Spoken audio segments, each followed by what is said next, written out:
Olá, muito boa noite. O Patos hoje está realizando esta semana uma série de entrevistas com os candidatos a prefeito de Patos de Minas.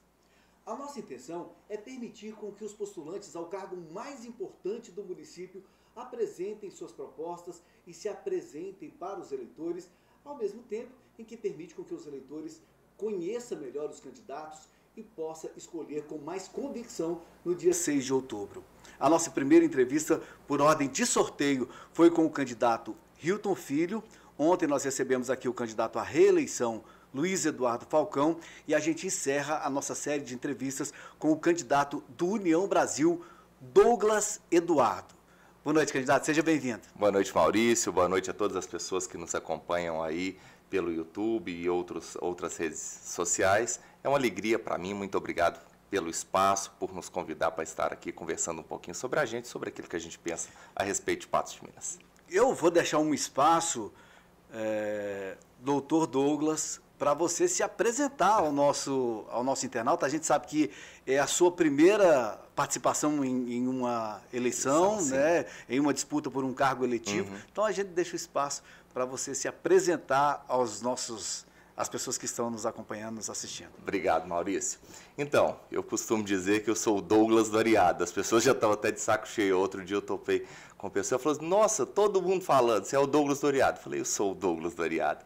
Então, eu sou o Douglas Eduardo Silva, eu nasci no Ariado, onde eu me criei até os meus 17 anos, meus pais, inclusive, ainda moram lá. Com 17 anos, eu fui aprovado no vestibular, aqui no curso de Direito do Unipam, e me mudei para Patos. Cursei aí por 5 anos o curso de Direito, me formei no ano de 2009, no mesmo ano aí eu passei no exame da OAB, e logo em seguida, em 2010, eu comecei a advogar, e estou advogando aqui em Patos até hoje. Essa é a minha profissão, esse é meu trabalho, é de onde eu tiro meu sustento. Nesse período aí de advocacia, eu tive a oportunidade de fazer um curso de pós-graduação em gestão pública pela Universidade Federal de Uberlândia, fiz uma especialização em direito empresarial, também tive a oportunidade de ocupar o cargo de ouvidor-geral do município de 2019 a 2020 e também por um curto espaço de tempo, logo depois que eu havia me formado, eu também fui assessor parlamentar na Assembleia Legislativa em Belo Horizonte. Foi um curto espaço de tempo, foi, salvo engano, de abril até dezembro, foi menos de um ano. Isso, exatamente. E esse ano surgiu aí o convite para que eu pudesse disputar a eleição para prefeito de Patos de Minas. As pessoas, mas como surgiu essa ideia do seu nome? Eu gosto de falar que, apesar de eu não ser de família de políticos, não ter aí nenhum parente em linha direta que tenha ocupado cargos ou disputado eleições, eu tenho uma paixão por política antiga. E essa paixão ela meio que nasceu através do meu avô. Eu era criança e o meu avô, lá no Ariado, tinha um boteco que chamava Boteco do Paulo, que era um boteco de discussão política. Chegava de tarde, antes de WhatsApp, antes de redes sociais, as pessoas tinham hábito de sentar nas portas de boteco, nas portas das casas, principalmente comunidade pequena. E lá no Ariado, a gente ia para a porta do Paulo, colocava aquele monte de gente sentada nos tamborete de couro, não sei se você conhece tamborete de couro. Conheço demais. E aí sentava aquela turma de gente lá, e eu, menino, lá no meio do povo, ia falar de política, discutir, e eu comecei a nutrir lá desde a infância essa paixão por política, e ela vem me acompanhando aí ao longo da vida. Apesar de eu nunca ter disputado, eu sempre participei, acompanho, estou sempre debatendo, conversando sobre o assunto. E aí, quando surgiu aí o convite, eu ponderei algumas coisas acerca do que eu acreditava, do que eu pensava, e aceitei o desafio.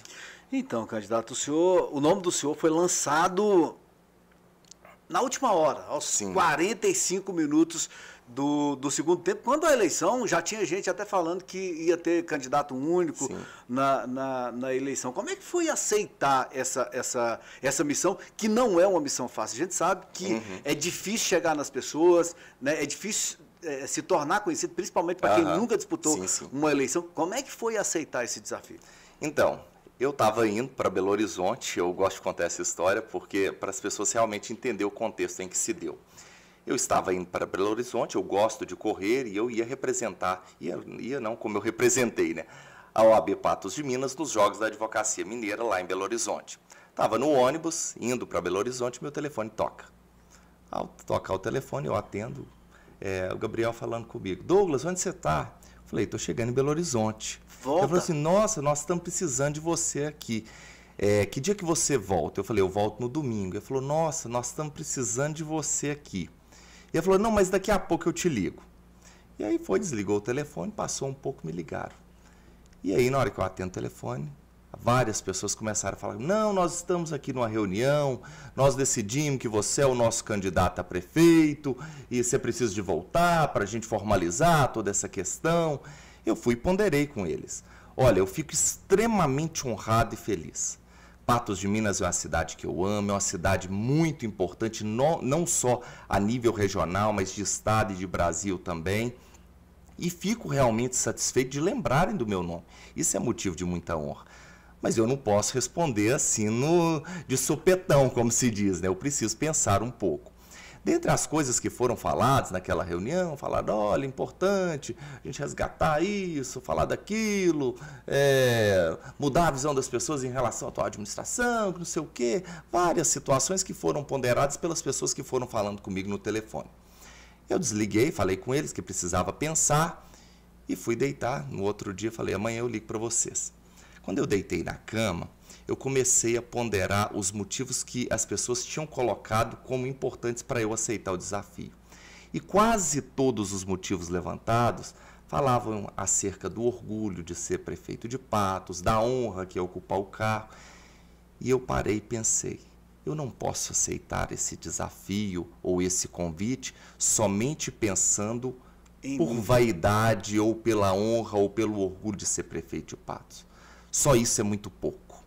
E a gente sabe que a vida é curta, que esse momento passa, e se eu fizer só por vaidade, eu estarei cometendo um erro. E outro ponto também é que eu percebi que o nome que aquelas pessoas buscavam, eu não me enquadrava nele. E aí, no outro dia, eu peguei o telefone, liguei para as pessoas que tinham me convidado e eu falei, olha, eu fiquei muito feliz, muito honrado com o convite, mas eu não sou o candidato que vocês buscam. E aí eu ponderei porque eu falei, essa ideia de pensar em vaidade, ou mesmo de valorizar passado, ou mesmo de fazer uma campanha focada em destruir a imagem do atual prefeito, eu não me predisponho para isso. Não é isso que eu quero, eu não estou aqui para isso e eu não quero frustrar a expectativa de vocês. E, portanto, considerando isso, eu não vou aceitar o convite. Alguns ficaram, nossa, mas você não pode fazer isso, não sei o quê, papapá. Eu falei, não, eu não vou aceitar mesmo, não. Passou, teve a convenção na sexta-feira, eu até pensei que já estivesse resolvida essa questão. Eu voltei de Belo Horizonte no domingo.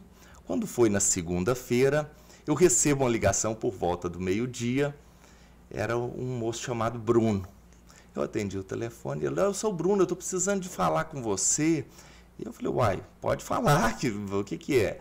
Aí depois passou um pouquinho, ele mandou mensagem. Eu até não me apresentei, Douglas, mas deixa eu falar com você. Eu sei que você já recusou o convite, eu já conversei com algumas pessoas e me passaram que você não vai aceitar o convite para ser candidato a prefeito. Mas deixa eu pelo menos conversar com você. Eu falei, claro, não tem problema nenhum em conversarmos. Eu fui conversar com o Bruno, ponderei para ele todas as questões que eu acreditava. Eu falei, olha, por mais que eu tenha o máximo respeito e entenda que todas as pessoas que passaram pela prefeitura contribuíram muito para que Patos seja o que é hoje, tenho essa consciência e esse respeito pela história, eu acho que o convite veio para mim como uma forma de advogar pelo passado e eu não posso ser candidato nessas condições. A minha ideia é, se for para a gente pensar nos problemas presentes e discutir futuro, eu poderia pensar. Quando eu terminei de falar, o Bruno falou assim, é exatamente isso que a gente busca. Alguém que vá discutir os problemas presentes e falar de futuro. A gente não precisa de um candidato que vá defender legado do passado. Todas as pessoas que passaram pelo poder têm condições de defender o seu legado e as próprias obras estão aí, o que as pessoas fizeram, as pessoas sabem o que foi feito e está tudo certo. Eu não precisaria ser candidato para advogar por aqueles que passaram pelo poder. Você quer começar a sua história? Sim, sem dúvida alguma. Eu respeito e acho que a história é muito relevante para a gente aprender, porque se houveram erros no passado, a gente pode aprender com eles e evitar que ocorram novamente. Mas não significa necessariamente que eu precise levantar uma bandeira de defesa daquilo que passou. Conversei com o Bruno e ele falou, é exatamente isso que a gente busca. Eu falei, uai, nessas condições, eu estou aberto para aceitar o desafio. E aí ele falou assim, mas você aceita de imediato? Eu falei, eu preciso ir lá no Areado conversar com meu pai. E aí eu falei, não, mas então você tem só umas 2 horas para você pensar, porque o prazo está acabando, era o dia 5 de agosto. Eu entrei no carro e aí veio uma pressão gigantesca na minha cabeça, pensando em toda a responsabilidade. Eu falei, mas eu preciso conversar com o papai, porque ele vai me dar um norte, que a gente sabe que colo de pai e mãe, quando a gente precisa, é eles que nos dá o conforto e que nos dá aí paz para a gente pensar e raciocinar com bastante tranquilidade. Corri, cheguei lá, era uma segunda-feira, cheguei lá na casa do papai, ele estava sentado lá no banco, eu não tenho hábito de ir no Areado na segunda-feira, é dia que eu estou trabalhando. Cheguei lá, o papai, uai, filho, o que você está fazendo aqui? Eu falei, papai, eu vim cá conversar com o senhor. Pedir benção. Eu tenho hábito de pedir benção ele sempre. Aí ele falou assim, uai, o que foi? Eu falei, eles me convidaram para ser candidato a prefeito. Ele foi e ponderou, eu falei, olha, mas o prazo está muito curto, não está não, falta muito pouco tempo, não dá tempo da gente andar em todos os lugares que a gente precisa, sair pedindo todo mundo, o prazo é muito curto. Mas o que você decidir, eu estou aqui para te ajudar e vou te apoiar com todas as minhas forças. E aí depois ele falou, mas apesar da dificuldade, eles falam que é carro apertado é que canta, né? Eu falei, verdade, papai. Eu vou voltar e vou pensar. Eu passei, conversei com a mamãe, o papai e a mamãe são separados. Eu passei na casa da mamãe, conversei com a mamãe extremamente positiva. A mamãe falou, você vai ganhar a eleição. E eu falei, mamãe, eu acredito que sim, eu vou aceitar o desafio. E eu voltei, conversei com as pessoas e aceitei o desafio. E aí nós tínhamos aí a questão de convidar aí a vice, nós convidamos a Deise Lima, ela já tinha aí registrado a candidatura para a vereadora e nós iniciamos essa caminhada aí que tem sido muito produtiva. Eu costumo dizer que nós saímos com a ideia no início da campanha de pedir voto. E, na verdade, a experiência que a gente tem encontrado pelas ruas e pelos bairros de Patos de Minas é muito, mas muito enriquecedora. A gente está conhecendo o nosso povo, a gente está conhecendo realidades que a gente não tinha noção até antes de sair para as ruas. E eu falo que normalmente a gente costuma viver na nossa bolha. Trabalho, família, igreja e algum outro lugar que você vai, ou academia, ou algum barzinho que você frequenta, e esse é o seu mundo. Quando eu saio para as ruas, eu saio dessa bolha, eu rompo esse círculo onde eu frequentava e eu começo a conhecer realidades que até então eu não conhecia. Eu começo a ouvir problemas e entender as dificuldades que o povo enfrenta que até então não eram real na minha cabeça. Eu falo que nós estivemos lá no bairro Nossa Senhora Aparecida e eu confesso que eu saí de lá envergonhado da gente cantar muitas vezes a música Patos ou Paris. Patos tem muita gente sofrendo. Patos tem uma realidade paralela que é muito difícil. Nós conversamos com algumas pessoas lá e as pessoas falaram para a gente, até uma senhora foi e colocou comigo, mas você vai voltar aqui quando você ganhar a eleição? Porque aqui nós já estamos de saco cheio, que político vem cá de 4 em 4 anos, fazem promessas para a gente, depois que ganha, ela até utilizou essa palavra, enfia no buraco de tatu que nem o capeta acha. É uma realidade muito difícil. Você não vai cantar mais a música Patos ou Paris? Olha, sinceramente, eu acho que diante da realidade que eu tenho encontrado, não que Paris não tenha problemas também, mas assim, eu acho que é uma música que eu acho que a gente precisa evoluir. Nós estamos muito distantes. Nós estamos distantes. Nós precisamos evoluir mais para que ela se torne mais real. A gente tem muitas coisas boas em Patos e eu não menosprezo isso. Nós temos um centro bonito, nós temos um projeto Viva Patos que tem sido implementado aí pela prefeitura em parceria com as empresas, que é muito bom, mas ainda existem problemas. E a gente precisa avançar. Não adianta a gente imaginar que somente tendo praças bonitas, mas existindo pessoas que ainda sofrem sem saneamento básico. Porque lá nós encontramos casas que o esgoto cai direto no rio. Não está sequer canalizado para a rede da Copasa. Lá não tem recolhimento de lixo. Nós encontramos com a senhora obesa, tem problema de asma, e se ela quiser jogar o lixo dela, descartar, ela precisa subir uma ladeira, sair da casa dela e levar lá em cima. Ela falou, como que eu faço? Uma mulher gorda igual eu, se eu pôr um saco de lixo nas costas, quando eu chegar no meio do morro com asma, eu morro, eu caio para trás, eu não dou conta. E lá a gente encontrou uma realidade muito difícil. Eu tenho dito para a Deise, e por onde a gente tem ido, que a gente tem muito compromisso com o desenvolvimento econômico. Já valeu a pena ter entrado na campanha? Sem dúvida alguma. O enriquecimento... Você é um ser humano melhor nesses 30 dias de campanha? Eu sou absolutamente grato por todas as experiências que Deus coloca no meu caminho. Eu me considero abençoado por tudo que me acontece. As coisas boas que vêm para mim, eu aproveito, eu gosto delas, e as dificuldades que eu encontro, eu as utilizo como aprendizado, e eu acho que isso vale muito a pena. Vamos começar a nossa entrevista? Vamos, claro. Douglas, já que você começou falando aí dos problemas de saneamento básico, vamos falar da Copasa? Claro. Como é que você pretende lidar com a questão do tratamento de água e esgoto em Patos de Minas, caso seja eleito?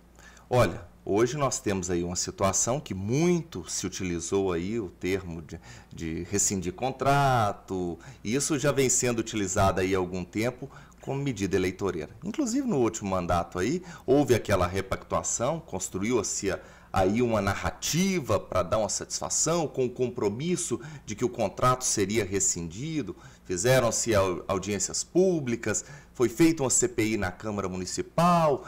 E ao final o prefeito ainda disse e afirmou para as pessoas, olha, se as pessoas decidirem pela rescisão do contrato, nós vamos rescindir.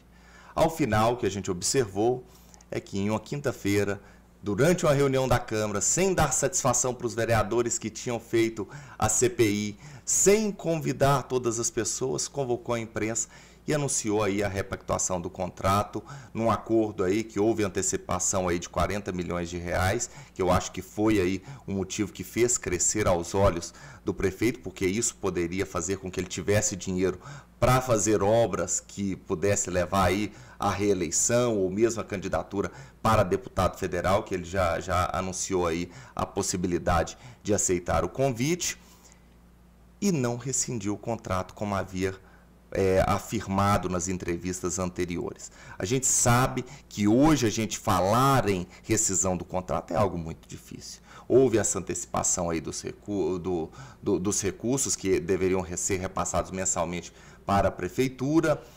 O contrato foi repactuado recentemente e a gente tem um desafio grande aí pela frente se a gente falar em rescisão. Eu não assumo esse compromisso de rescisão de contrato com a Copasa, mas o que a gente assume? Fiscalização e manter um diálogo aberto. Há uma dificuldade muito grande, porque o que aconteceu? Fez-se um teatro todo contra a Copasa, eu acho que criou-se inclusive resistência por parte... Criou uma animosidade. Sim, uma animosidade muito ruim, e falta capacidade de diálogo entre Prefeitura e Copasa para que ela possa prestar um serviço adequado. Hoje é muito difícil a gente falar, não, vou rescindir.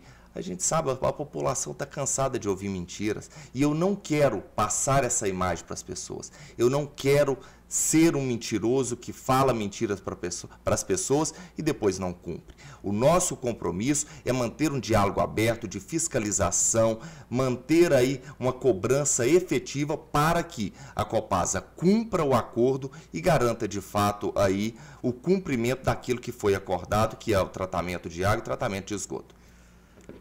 Douglas, com relação ao Quebec, a estação de tratamento de esgoto, né?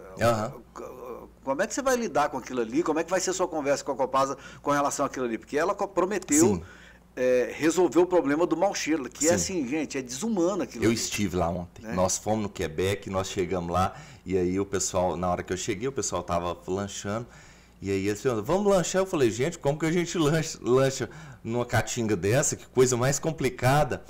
E aí, depois eu tive a oportunidade de conversar com alguns funcionários da Copasa, e eles falaram que na repactuação foi levantado aí a questão de reduzir o mau cheiro.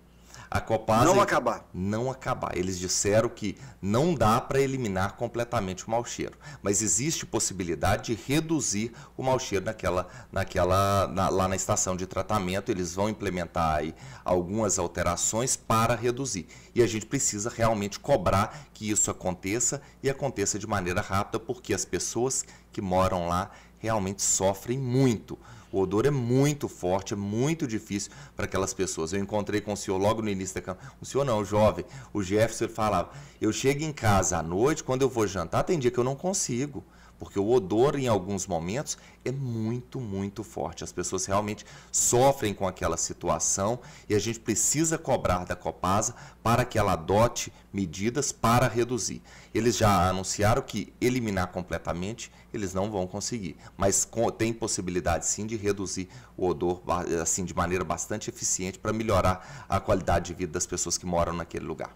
Reduzir já, pelo menos fazer o ameniza um pouco, né?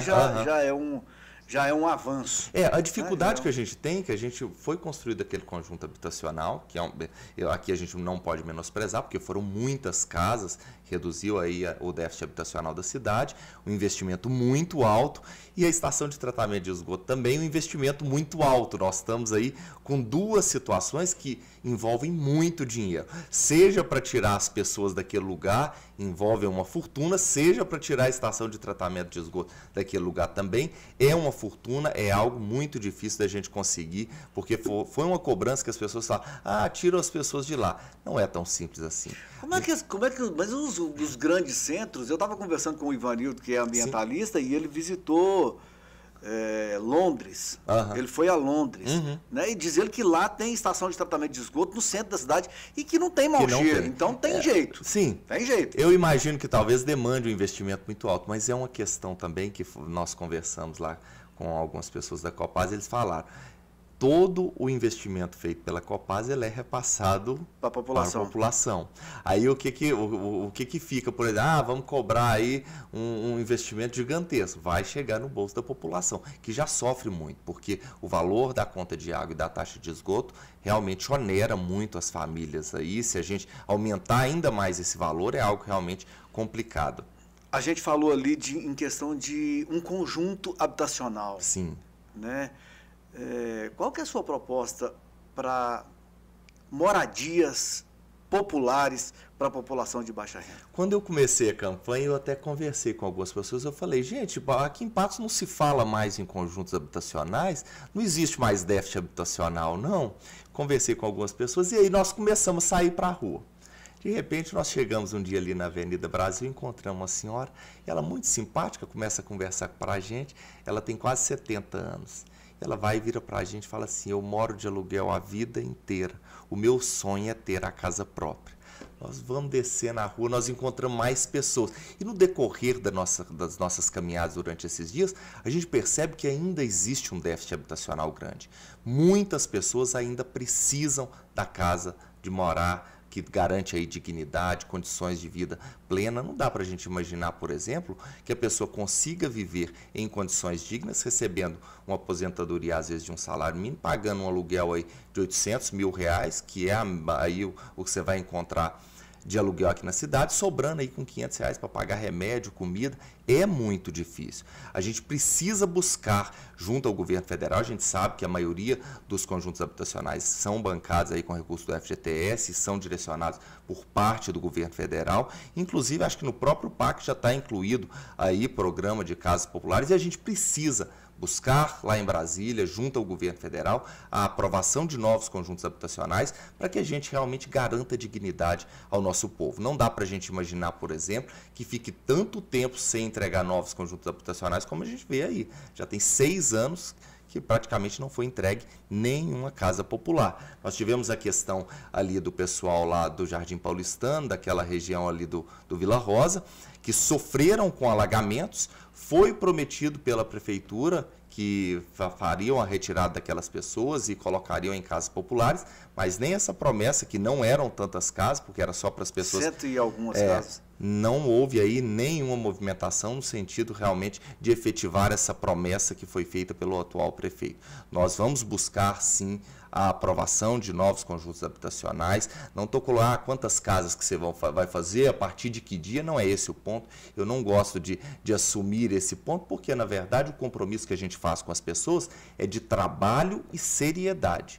Não adianta eu falar, tá pronto, vai chegar tantas casas no dia tal para você, para você, para você. Isso é promessa vazia, eu realmente não gosto disso. Eu acho que a gente precisa olhar nos olhos das pessoas e ser sincero com aquilo que a gente se propõe.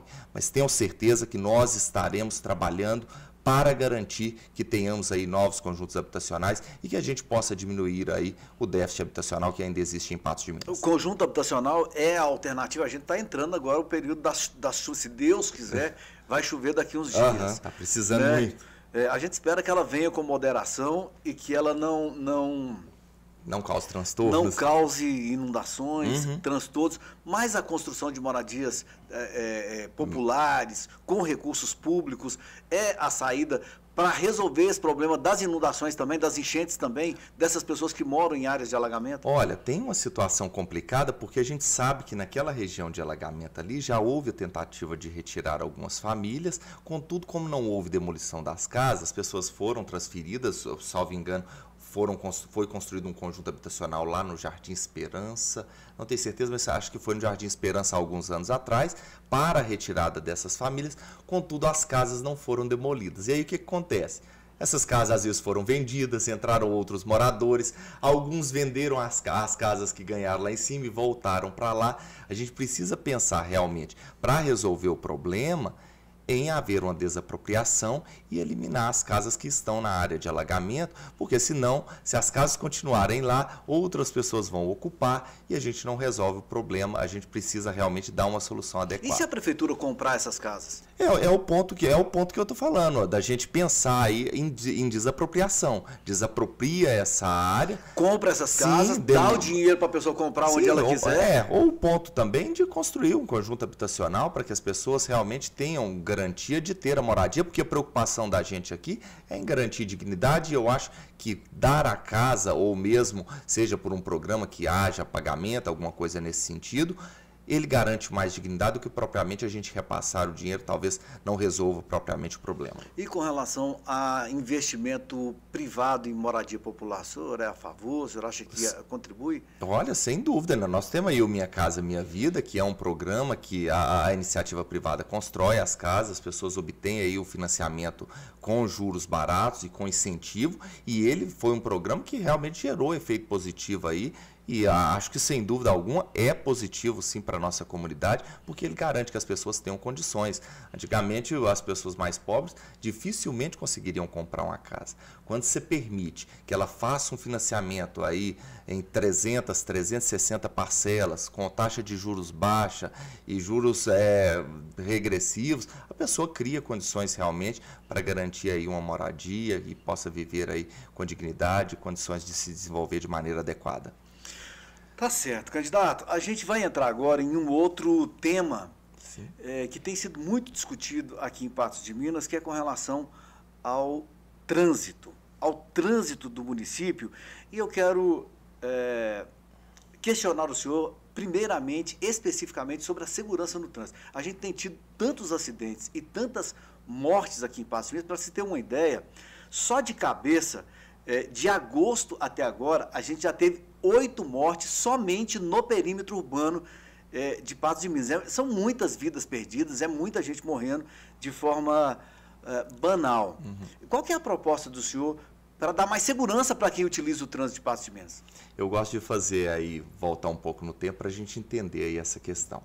A gente observa que foi contratado aí há algum tempo atrás um estudo para fazer alterações no trânsito de Patos de Minas. Posteriormente, o Poder Público parece que identificou que o estudo não estava sendo feito de maneira adequada, que estava se utilizando dados errados, e optou aí por rescindir esse contrato, contratou aí um escritório de advocacia, rescindiu esse contrato com essa empresa e posteriormente contratou uma nova empresa para fazer um novo estudo e aí implementar alterações que pudessem melhorar aí a fluidez do trânsito e a segurança também em Patos de Minas.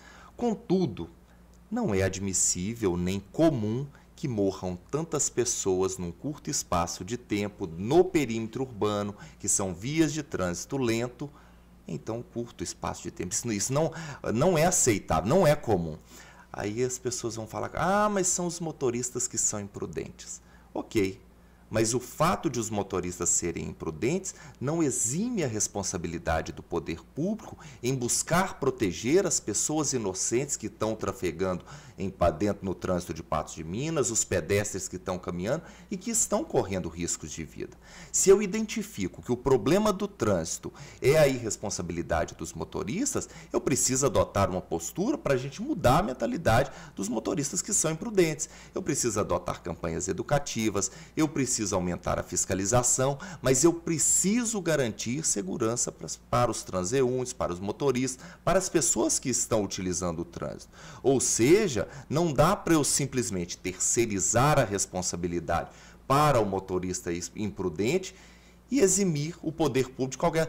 não, o poder público não tem nada a ver com isso, não, é o motorista que foi imprudente. Não é dessa forma que a gente vai resolver o problema. Existem algumas alternativas que eu tenho comentado aí como algo importante para se pensar. Por quê? Patos de Minas hoje tem um grande número de veículos. Apesar de não ser a 12ª maior cidade do estado, é a 12ª em número de veículos. Ou seja, nós temos muitos veículos nas ruas. Essa é uma realidade. Tem algumas partes aqui da cidade que as vias de acesso são ruas estreitas, que você tem que passar dentro de bairro, e isso acaba por tumultuar e fazer com que as vias fiquem muito cheias em horários de pico.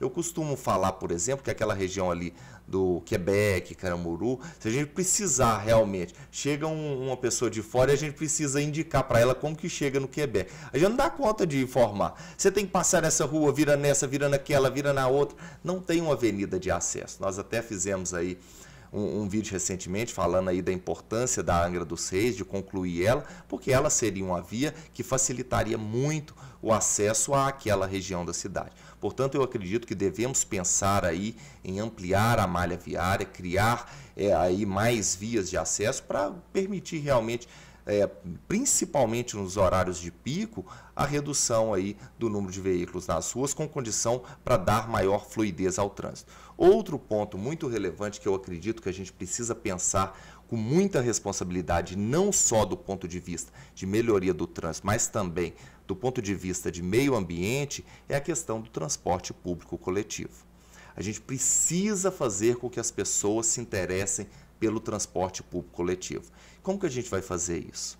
A gente precisa ter uma passagem com um preço atrativo, porque hoje a passagem é R$ 4,60, está com esse subsídio, salvo engano, está R$ 3,00. O que acontece? Se a pessoa perceber que para ela ir em determinado lugar de moto, ela vai mais barato e mais rápido, ela não vai utilizar o transporte coletivo. Na verdade, candidato, a passagem de ônibus é R$ 5,76. 5,76?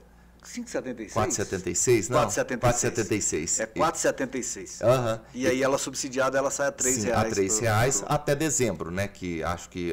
Como é que você vai lidar com essa questão do transporte público? Já entrando no assunto. Eu estava com essa pergunta para fazer aqui mais no final, mas já que o senhor começou a falar do transporte público, como é que o senhor vai lidar com essa questão? Foi feita uma repactação, tem um subsídio agora até o final do ano. Como é que você vai fazer com isso? Olha, é importante que a gente garanta esse subsídio para que o transporte público coletivo ele seja atrativo.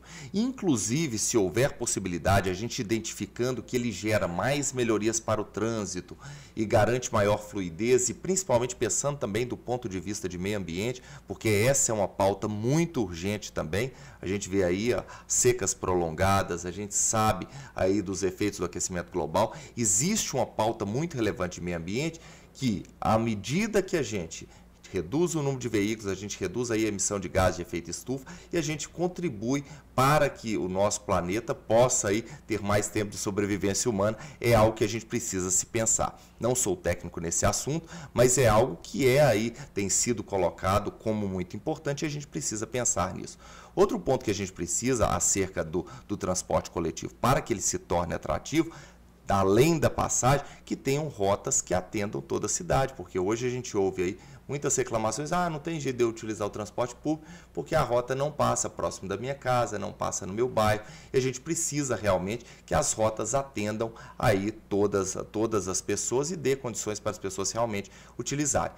Para além disso, a gente sabe, existe aí está incluído dentro do PAC um projeto aí de veículos elétricos que, salvo engano, o governo federal vai disponibilizar recursos para que as cidades possam aí adquirir esses veículos e dar condições realmente que a gente possa migrar aí para veículos elétricos. É claro que nesse momento ainda não é algo que vai atingir no Brasil inteiro, mas salvo engano, Patos de Minas já está incluído nesse projeto piloto, incluído aí no PAC, e a gente vai buscar realmente garantir que esses recursos venham e que a gente tenha aí condições de oferecer um transporte público que atenda as pessoas e atenda com qualidade e com condições realmente que as pessoas possam utilizar. O senhor entende que o transporte por aplicativo, as plataformas por aplicativo, o transporte por aplicativo, o senhor entende que contribui, elas vão ter um olhar na sua administração, caso eleito? É muito importante, até porque a gente cria condições muitas vezes que as pessoas utilizem, mais de uma pessoa utilize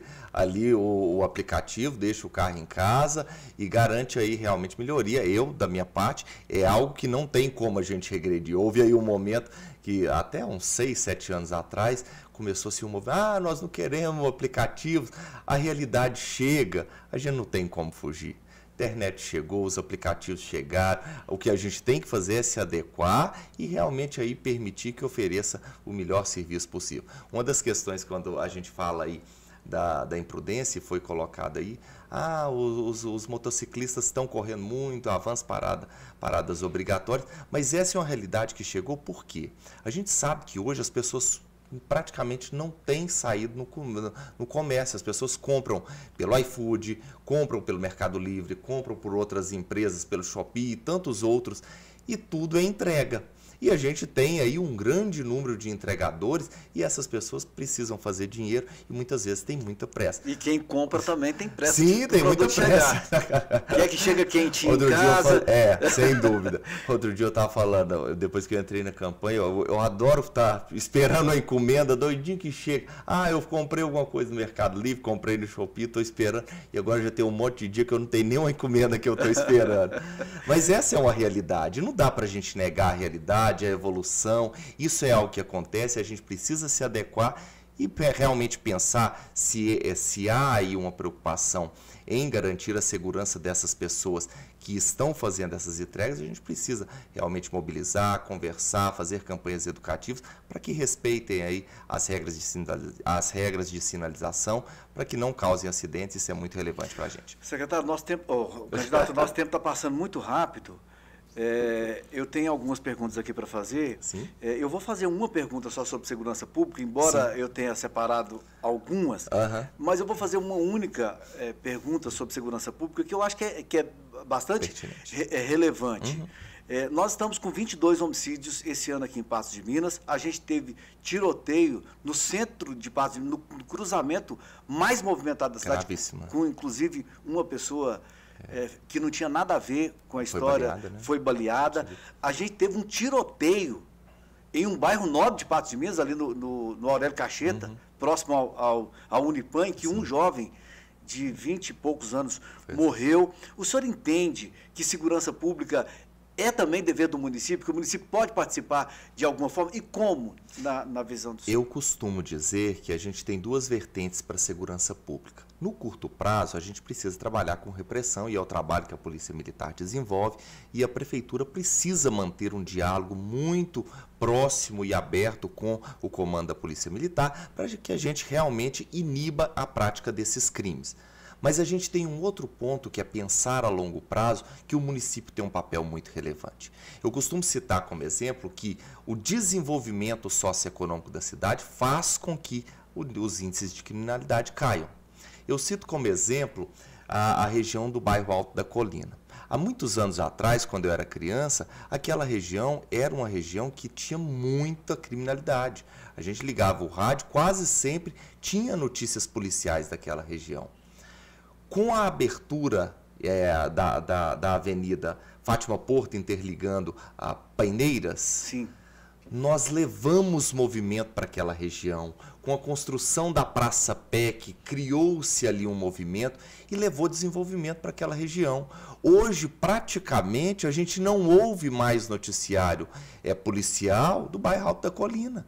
Ele diminuiu muito. E o que a gente precisa pensar quando atrai a responsabilidade acerca de segurança pública para o município? A gente buscar desenvolvimento, criar oportunidades de trabalho para as pessoas. E a gente sabe que a maioria, a gente falou aqui de homicídio, mas a maioria dos crimes cometidos são furtos, roubos, e quase sempre envolvidos por questões ligadas a drogas, ou às vezes a ausência de oportunidade. E o município tem um papel muito relevante para fazer com que os jovens e adolescentes estejam na escola, que aprendam uma profissão, que criem, que estejam aí com oportunidade de trabalho e que não se interessem pelo mundo do crime, pelo mundo das drogas. E esse papel de buscar trazer desenvolvimento para a cidade, ele é de responsabilidade do município e a gente precisa pensar nisso com muita seriedade, porque a longo prazo nós teremos aí resultados positivos para a segurança no nosso município. Candidato, eu vou emendar essa pergunta em uma outra, que é um problema que tem aumentado e muito aqui em Patos de Minas, que é a questão das pessoas em situação de rua. O trabalho, que a gente tem observado é que o trabalho com essa população, com esse público, ele tem sido o mesmo há muitos anos, que é o de oferecer passagem para a pessoa ir embora, né, oferecer comida, abrigo, passagem para a pessoa que é de fora ir embora, e só isso não tem surtido efeito, porque a gente tem visto a olhos nus o aumento, porque a gente tinha alguns núcleos, tinha um núcleo no centro da cidade e outro na Lagoa. Hoje não, hoje a gente tem vários. Sim. Tem no Mercado Municipal, tem na Lagoa, tem no ABC, tem aqui embaixo, tem no Alvorada, enfim, tem na cidade toda, tem alguns núcleos de pessoas em situação de rua. Existem, na sua avaliação, existem outros meios de lidar com essa situação? O município precisa pular essa fase e buscar novas alternativas? O que acontece? A gente sabe que hoje o poder público, outro dia eu estava lá passando próximo à Lagoa, a prefeitura pegou um caminhão, foi lá, recolheu os colchões das pessoas que estavam lá ali próximo à praça, ao galpão do produtor, e levou tudo embora, como se isso fosse resolver o problema. A gente passou lá uns 2 dias depois, todo mundo tinha achado colchão novo e estava lá no mesmo lugar. A gente precisa pensar nas pessoas de rua e entender que o vício em drogas, ele deve ser tratado como problema psicológico, como problema psiquiátrico, porque depois que as pessoas ingressam nessa condição, ela não consegue sair tão fácil. E é um problema de saúde pública. A gente precisa pensar em trazer essas pessoas para o tratamento de saúde, para que elas consigam, porque a gente sabe que sozinhas elas não vão conseguir sair do mundo das drogas. O meu pai tem problemas com álcool e inclusive ficou internado por um tempo para parar de beber. Ele ficou por um tempo e logo depois volta. É muito difícil, não adianta eu simplesmente apontar o dedo para a pessoa e falar, não, a pessoa dá conta, é só ela querer. Para quem está de fora, só ter boa vontade? Só ter boa vontade, não é. É vício, é doença, a pessoa tem muita dificuldade. E o poder público precisa pensar como uma política de saúde pública, oferecer condições para que essas pessoas tenham um tratamento e consigam se livrar aí do vício. E tem outro ponto que a gente precisa pensar para além disso, criar oportunidades de trabalho para essas pessoas. Elas enfrentam muita dificuldade, por quê? Porque depois, não, parou de usar droga, mas as empresas não querem contratar. A gente precisa que o poder público crie condições, crie algum programa de incentivo, a gente precisa pensar nisso com responsabilidade para que a pessoa, depois de tratada aí do vício, ela tenha condição de ser recolocada no mercado de trabalho. Por quê? Porque se ela ficar sem trabalhar, sem oportunidade, a chance dela voltar para o vício, a chance dela voltar para a condição de rua é muito grande. Eu acredito que a política pública que a gente precisa ter para tratar das pessoas em situação de rua é tratamento de saúde, tratamento psiquiátrico. Existem aí várias medicações que as pessoas sabem que contribuem para a pessoa se aliviar aí, porque há uma ansiedade muito grande, porque a pessoa fica aí apavorada querendo usar a droga. Vai fazer o tratamento médico e depois a gente precisa pensar em recolocação no mercado de trabalho. Inclusive, esse tema foi abordado aí no estudo feito pela ADESP, a Agenda Patos de Minas 2030, e levanta aí essa possibilidade e coloca como um desafio que a gente tem pela frente. Vamos falar de saúde, candidato? Quais são as demandas da população mais urgentes que você tem encontrado por aí e qual que é a sua proposta para melhorar a questão da saúde no município de Patos de Minas? Hoje eu comecei a falar de saúde numa visita que a gente fez a CEMIL. Eu acho muito importante a gente lembrar desse histórico, porque muitas vezes as pessoas têm o hábito de reclamar muito da saúde pública, mas houveram muitos avanços nas últimas décadas em relação à saúde pública. Eu citei um exemplo, eu até olhei se tinha alguém que lembrava. Antes da Constituição de 88, para a pessoa conseguir uma consulta gratuita, era uma dificuldade gigantesca. As pessoas iam para a fila do INPS, que não existe mais, só as pessoas mais velhas que vão saber como é que era. Ficava na fila, dormia na fila. Quando chegava, às vezes, na hora dela pegar a ficha, não, acabou. Você tem que voltar outro dia. Era um desafio gigantesco. E houveram avanços aí ao longo dos anos, foi instituído aí o Sistema Único de Saúde. Aqui em Patos, até o final da década de 90, a gente não tinha uma unidade de atendimento de urgência 24 horas. Foi construída aí o mini hospital, salvo engano, 97, 98, não tenho certeza do ano, que se tornou uma revolução. As pessoas, nossa, agora a gente pode adoecer qualquer hora, que tem médico que vai atender a gente, é só ir lá no mini hospital.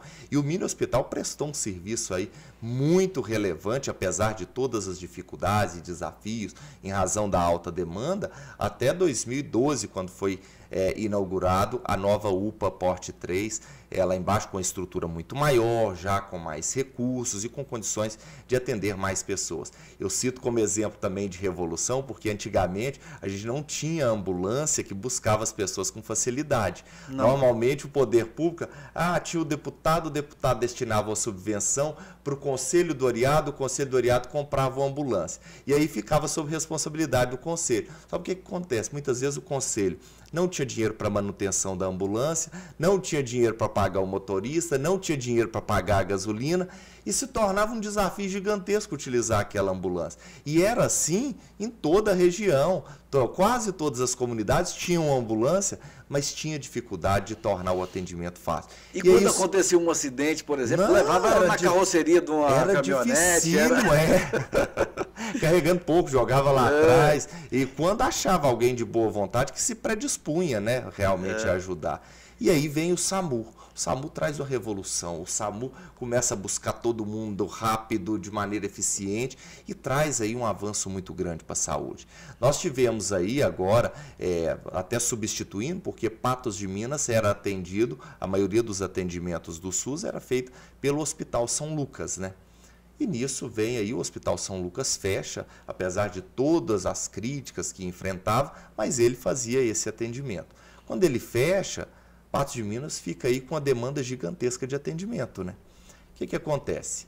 Nós tínhamos aí o hospital de campanha, que tinha sido feito de uma parceria aí da prefeitura com a FEPAM, e tinha a Associação Dr. Paulo Bosch, que enxerga um nicho aí de oportunidade para garantir atendimento para a nossa população, e traz a Santa Casa para Patos de Minas, que tem aí se desenvolvido e tem aí melhorado, aí, ampliado os atendimentos e tem suprido aí a demanda que ficou vaga com o fechamento do Hospital São Lucas e tem tido aí muitos avanços. A atual administração tem utilizado aí a Santa Casa como mote de campanha, mas é importante a gente lembrar que a Santa Casa é uma entidade privada. A prefeitura faz os repasses, tem subvenções, porque ela faz atendimentos pelo SUS. É natural, como fazia para o Hospital São Lucas. Mas as pessoas precisam saber que a Santa Casa é uma entidade filantrópica, é importante que a gente frise isso, mas ela não é uma entidade do poder público. ela é uma entidade privada e desenvolve aí um papel importante para a nossa cidade. Quando você fala de desafios, a maior reclamação que a gente tem ouvido aí nas ruas é acerca de atendimentos especializados. Esse é um desafio já de longa data, a gente sabe que muitas vezes há uma dificuldade grande de encontrar médicos especialistas que possam atender pelo SUS. As pessoas conseguem a consulta lá na unidade de saúde da família, com o clínico geral, fazem os exames de maneira tranquila e aí identifica que tem um problema e que precisa de um atendimento especializado. E aí começa a saga, porque as pessoas precisam esperar 4, 5, 6 meses, anos. Tem algumas situações de oftalmologia, por exemplo, eu conversei com a senhora, ela disse que ficou esperando 4 anos para conseguir um atendimento com oftalmologista. Existem algumas áreas de especialidade que é um desafio grande. Eu não assumo aqui a ideia, não, vou resolver no dia 1º de janeiro do ano que vem, nós teremos todos os médicos especialistas na rede pública de saúde. Mas a gente precisa realmente buscar. Ou seja, tem esses médicos em Patos? Se tem, por que eles não querem atender no SUS? O valor que é pago é muito aquém da realidade desses médicos? O que eu posso fazer para que esses médicos se interessem para trabalhar? Você é a favor da complementação? Sim. Da tabela? Sim, é muito importante a gente pensar nisso, porque muitas vezes... Tem anos que a tabela do SUS não é Sim, porque muitas vezes o profissional não vai trabalhar, porque se o valor que ele está recebendo é muito baixo, ele vai ter muita dificuldade de fazer esses atendimentos. E aí quem vai sofrer é a população sem o atendimento. E aí tem outro ponto. Mas nós não temos esse profissional aqui em Patos. Mas onde tem?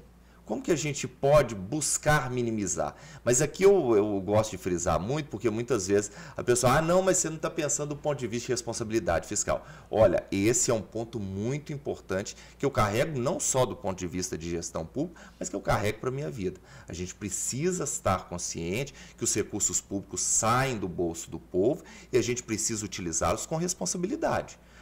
Se o nosso orçamento é de 900 milhões, nós precisamos buscar meios para garantir que os serviços públicos oferecidos para a nossa população caibam nesses 900 milhões e sejam utilizados da melhor maneira possível para que eles cheguem em serviços efetivos aos 4 cantos do nosso município. Não dá para a gente imaginar, por exemplo, que a gente vai pegar o orçamento que sai do bolso de todo mundo e ele vai gerar benefício somente para essa classe, somente para esse povo, somente para esse bairro. A gente precisa garantir que ele chegue em benefícios para todos. Agora, candidato, tem água mais? Não, estou numa sede. Tem gente para pegar uma água para a gente, Gabi, por favor?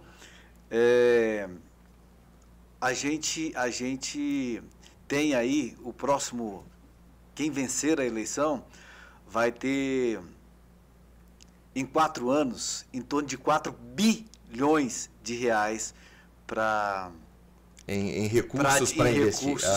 Para administrar. É muito dinheiro. Sem dúvida. Candidato. Eu falo, por exemplo, nos últimos anos aqui, eu não faço crítica, eu reconheço e também não tenho vaidade nenhuma. Não, você vai mudar programa porque você foi adversário. Nada, de jeito nenhum. Eu não quero fazer política por vaidade. Eu quero fazer política por virtude, para entender que eu realmente possa contribuir de alguma forma com o desenvolvimento, com a melhoria da vida das pessoas.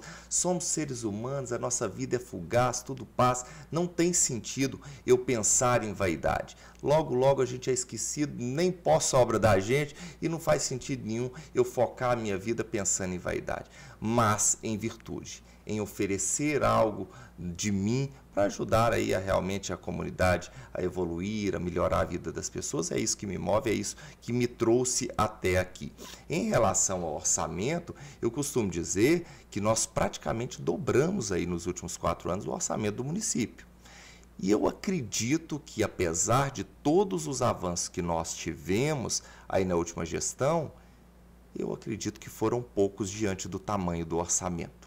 Eu cito como exemplo uma das obras que tem sido aí utilizadas pela atual administração como mote de campanha, são os 700 metros de canalização da Fátima Porto. Há cerca de 14 anos atrás, o orçamento do município era 200 e poucos milhões de reais. E foi feito 1,5 km de canalização da Fátima Porto. E não só isso, foi feita a canalização do Córrego do Monjolo até chegar ali na Ivan Borges, foi feita a interligação da Avenida Fátima Porto à Avenida das Paineiras, foi construído com um orçamento de 200 milhões. A UPA Porte 3 veio com recurso, foi construído inúmeras creches. Eu acredito que, considerando que nós temos um orçamento hoje de 900 milhões, o que foi oferecido para a população é pouco. Poderia ter sido feito mais. Candidato, o nosso tempo está se esgotando, mas eu gostaria que o senhor falasse da proposta mais importante que o senhor traz para a questão da educação, para esse tema não passar batido. Olha, a gente pensar em educação é pensar em futuro. Não dá para a gente imaginar que a gente vá ter um futuro com condições dignas para o nosso povo, garantindo desenvolvimento econômico, se a gente não pensar em educação. O principal ponto que foi levantado para a gente, que a gente tem pensado com muita seriedade, é a questão da realização do concurso público. E por que eu falo da realização do concurso público? Não só do ponto de vista que a legislação determina que o acesso ao serviço público ele deve se dar através de concurso público, e a gente vê que em Patos aí nós estamos aí, salvo engano, 10 anos sem realização de concurso público, e a maioria dos contratos hoje na educação são contratos temporários. E isso gera um problema na qualidade do ensino. E por que isso gera um problema? Porque, normalmente, o funcionário temporário ele não tem tempo de criar vínculo com a família das crianças e adolescentes da escola na qual eles trabalham. E se não cria vínculo, ele não consegue estabelecer um diálogo direto, de modo a cobrar da família que contribuam com o aprendizado dessas crianças, desses adolescentes.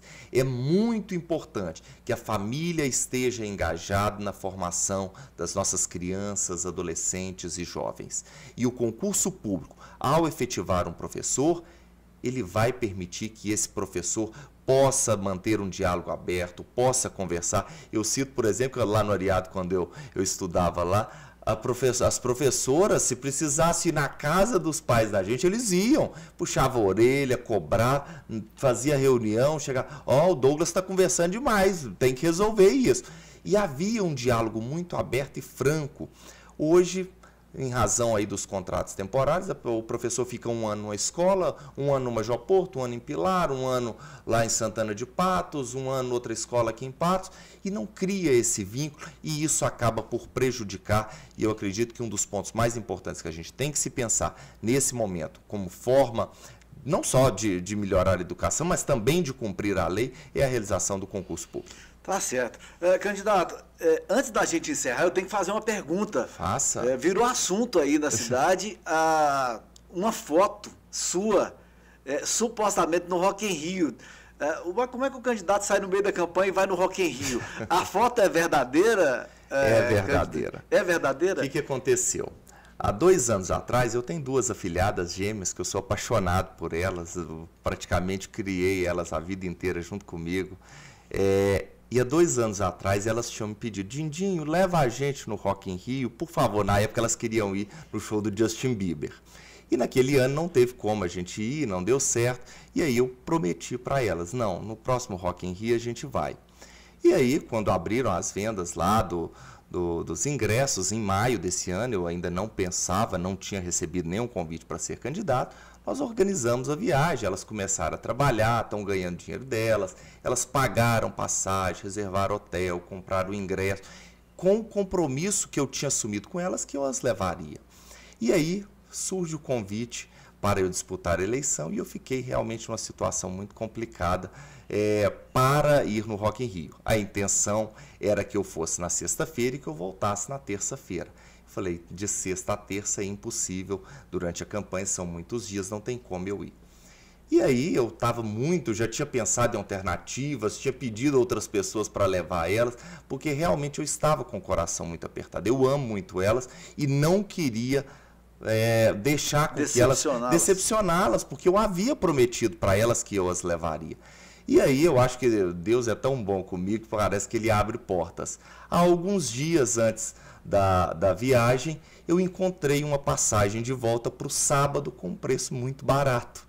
E eu falei, não, eu vou na sexta e volto no sábado. E assim foi feito.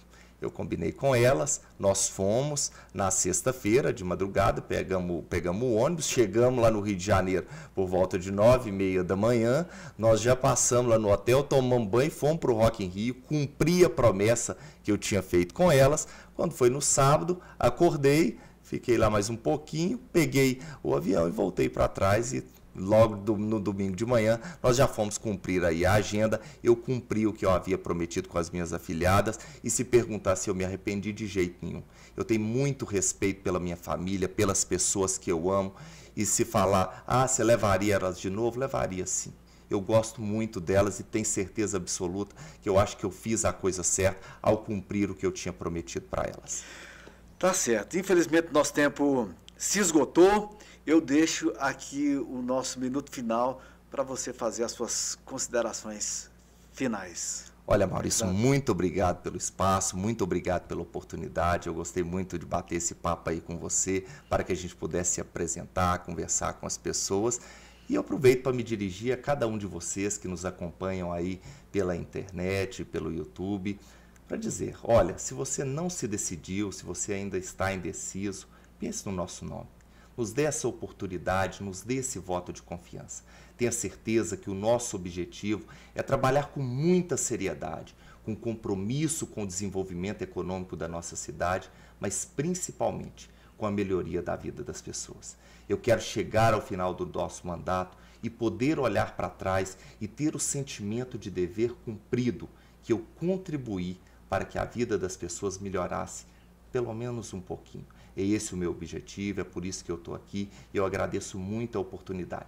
No dia 6 de outubro, nos dê esse voto de confiança. Douglas Idez, 44. Boa noite, obrigado. Muito obrigado, Douglas. Boa noite, boa sorte. Obrigado. No dia 6 de outubro. Muito obrigado a você que acompanhou essa nossa entrevista. Assim como a gente fez com os outros candidatos, a gente vai fazer 3 cortes de pontos importantes dessa entrevista e colocar nas nossas redes sociais para você ter conhecer um pouco mais do candidato. Você que não conseguiu ver a entrevista inteira, a gente vai pegar pontos dessa entrevista e colocar em nossas redes sociais. Eu agradeço a cada um de vocês que acompanhou essa nossa sabatina. Amanhã a gente tem um compromisso aqui ainda, não para falar de política, mas a gente tem um compromisso aqui. Eu espero vocês às 18 horas. Um grande abraço e até lá.